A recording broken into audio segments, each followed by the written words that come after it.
अपमान का बदला। तेनालीराम ने सुना था कि राजा कृष्णदेव राय बुद्धिमानों व गुणवानों का बड़ा आदर करते हैं। उसने सोचा, क्यों न उनके यहाँ जाकर भाग्य आजमाया जाए। लेकिन बिना किसी सिफारिश के राजा के पास जाना टेढ़ी खीर थी। वो किसी ऐसे अवसर की ताक में रहने लगा जब उसकी भेंट किसी महत्वपूर्ण व्यक्ति से हो सके। इसी बीच तेनालीराम का विवाह दूर के नाते की एक लड़की मगम्मा से हो गया। 1 वर्ष बाद उसके घर बेटा हुआ।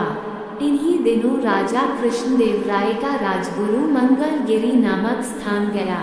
वहां जाकर रामलिंग ने उसकी बड़ी सेवा की और अपनी समस्या कह सुनाई। राजगुरु बहुत चालाक था।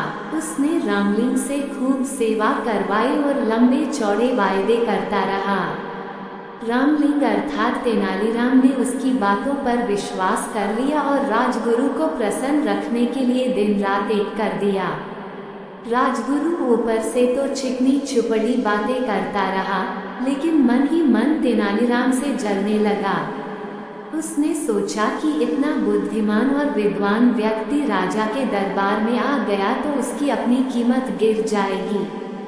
पर जाते समय उसने वायदा किया, जब भी मुझे लगा कि अवसर उचित है, मैं राजा से तुम्हारा परिचय करवाने के लिए बुलवा लूंगा।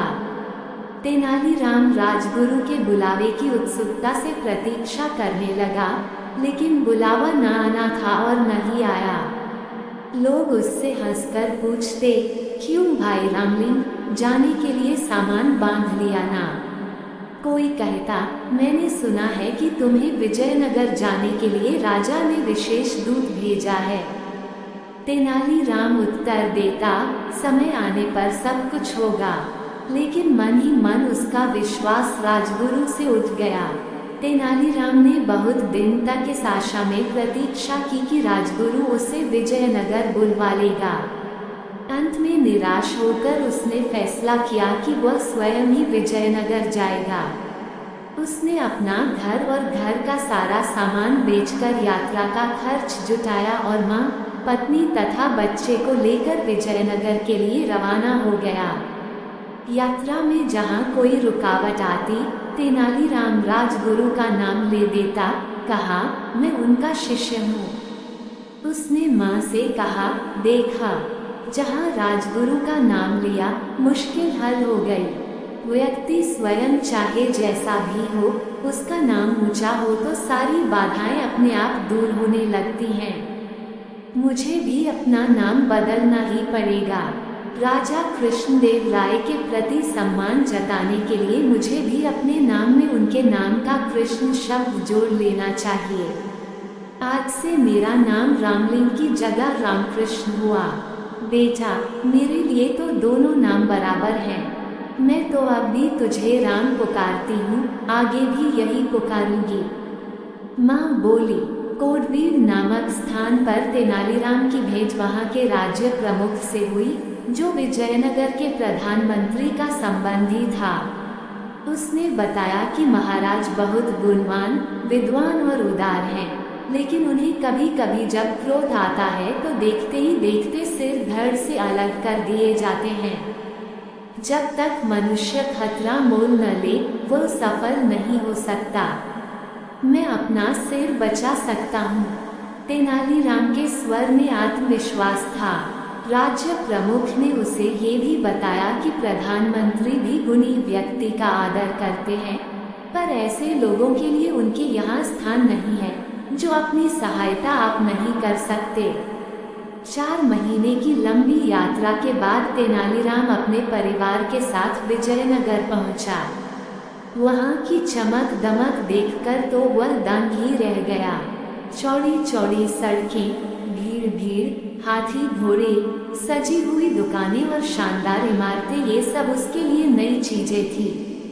उसने कुछ दिन ठहरने के लिए वहां एक परिवार से प्रार्थना की। वहां अपनी माँ, पत्नी और बच्चे को छोड़कर वह राजगुरु के यहाँ पहुंचा। वहां तो भीड़ का ठिकाना ही नहीं था। राजमहल के बड़े से बड़े कर्मचारी से लेकर रसोइया तक वहां जमा थे। नौकर चाकर भी कुछ कम न थे। तेनालीराम ने एक नौकर को संदेश देकर भेजा कि उनसे कहो तेनाली गांव से राम आया है। नौकर ने वापस आकर कहा, राजगुरु ने कहा है कि वह इस नाम के किसी व्यक्ति को नहीं जानते। तेनालीराम बहुत हैरान हुआ। वो नौकरों को पीछे हटाता हुआ सीधे राजगुरु के पास पहुंचा। राजगुरु, आपने मुझे पहचाना नहीं? मैं रामलिंग हूँ, जिसने मंगलगिरी में आपकी सेवा की थी। राजगुरु भला उसे कब पहचानना चाहता था।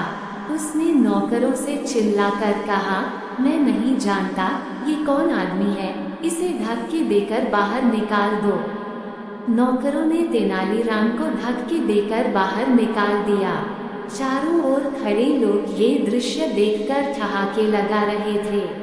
उसका कभी ऐसा अपमान नहीं हुआ था। उसने मन ही मन फैसला किया कि राजगुरु से वह अपने अपमान का बदला अवश्य लेगा। लेकिन इससे पहले राजा का दिल जीतना जरूरी था। दूसरे दिन वह राजदरबार में जा पहुंचा। उसने देखा कि वहां जोरों का वाद विवाद हो रहा है। संसार क्या है, जीवन क्या है, ऐसी बड़ी बड़ी बातों पर बहस हो रही थी।